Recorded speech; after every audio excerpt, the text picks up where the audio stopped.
Mikhail Tal checkmates Josif Silver in this match, and Tal is playing with the white pieces here, and Josif Silver is playing with the black pieces here. So knight to d2 is played, and this is the French defense, the Tarrasch variation on the French defense on the board. So after c5, the e pawn captures the d5 pawn, and the queen captures the pawn back, developing the queen. So knight to f3 is played, and knight to c6 by Zilber, and bishop goes to c4 with the support of this knight, attacking the queen.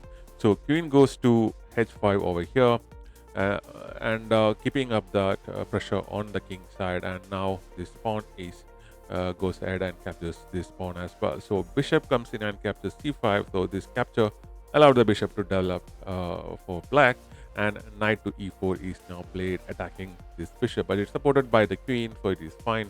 So knight comes to e7 is played, but the best move would be to bring your knight over here to g5, but he didn't play that, and bishop now goes to g5 here, attacking this knight. So in case of a castling, it's still protected, but you will have problems with tactics here.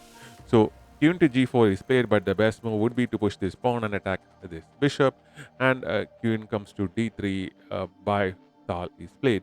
So pawn push to b6 played. Again, this pawn push here to h6, attacking and displacing this bishop was best over here. And here, Fisher Tal had a good move. Basically, it was because if you play h3 here, you can win this queen. So, but he didn't play that. I'll just show you what will happen if you play h3 over here.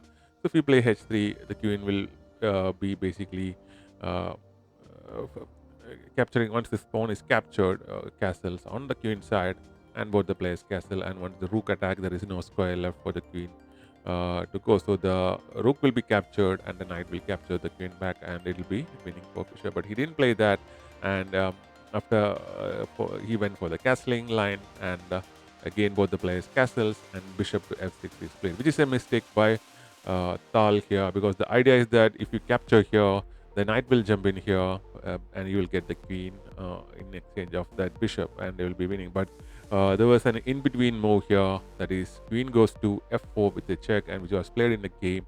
And after the check, the king got to move, and once the king is moved, this you know uh, bishop is captured, and the pawn is now pushed, attacking the queen, and the queen goes to h6, and pawn is again pushed to g4, and queen now comes back to f4. But the best move would be to bring your knight over here and attack the queen, and thereafter play that queen move. So g5 is played, attacking the attacking the king pawn over here, because which is this is a double pawn over here. And once this pawn is gone, this g file opens, and you can launch an attack on the king.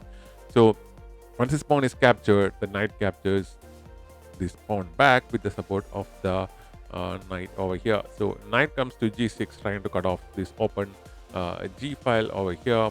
Now after that, pawn push to h4 is played, but the best move would be to bring your rook over here onto this open g file and launch an attack. So knight to b4 is now played, but here the best move would be to bring your rook over here and attack the queen, because with the knight you can bring the rook over here. But the knight move was played, and queen now goes to h3. But the best move would be to bring your queen over here and on this open dark square diagonal. So e5 is played, but the best move here would be to push this pawn over here, and queen to g2 is played onto this open g file. So bishop to f5, again a mistake is played, and pawn is now pushed to h5, attacking this knight. If this knight move, you will have discovered attack on this queen with a check. There are many combination possible. So king comes to g7 is played, but the best move would be to bring your bishop back here to e7, but he didn't play that. And after the pawn captures this knight,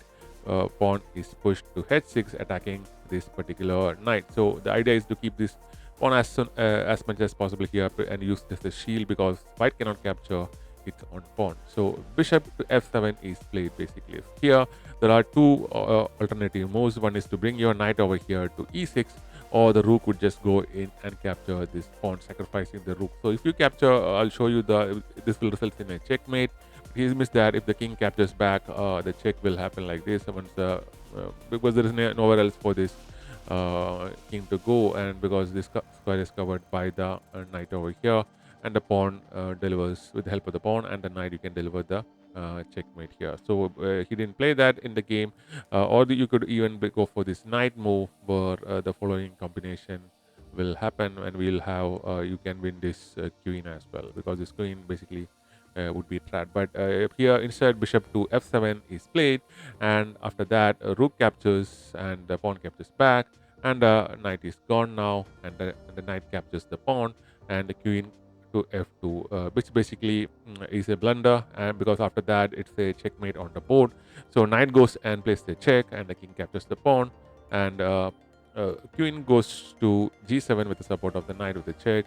The king captures the knight, and the rook comes in h6, and once the bishop covers, the checkmate basically will happen quite quickly, and the game is basically over. And because of that blunderous move, basically um, Joseph lost the match, and Mikhail Tal won the match. So thanks for watching. We'll be back with more such videos.